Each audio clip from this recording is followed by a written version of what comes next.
అవును, నేను ఎప్పుడు చూడలేదే. మధ్యలో ఏంటి కొత్తగా కదరా? జాబ్ కదా బ్రో, అందుకే పెళ్లి టైంకి వచ్చాను. ఓ, సాఫ్ట్వేర్ ఎంప్లాయ్ అనమాట. Feeling comfortable? Okay bro, I'm comfort. ఇక్కడ ఏం ప్రాబ్లం ఉందో నాకు చెప్పు, ఓకేనా? నేను చూసుకుంటాను. బ్రో క్లైమేట్ బాగుంది, నీ ఏరియా కొత్త స్నాక్స్ ఏం తేవచ్చు కదా. మీకు ఇలాగ అర్థమైందా? Okay, right right. అన్న పకోడి పావెంత? 30 రూపాయలు బాబు. నిన్నటిది ఏమైనా ఉందా? నిన్నటి అయితే 10 రూపాయలు బాబు. అవునా, ఇచ్చి 30 రూపాయలు.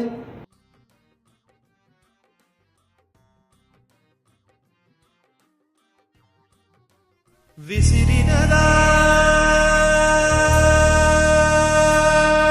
విధిగాలం. Bro, snacks bro. చాలా ఫాస్ట్గా వస్తావు బ్రో. రావాల్సి వచ్చింది. బ్రో,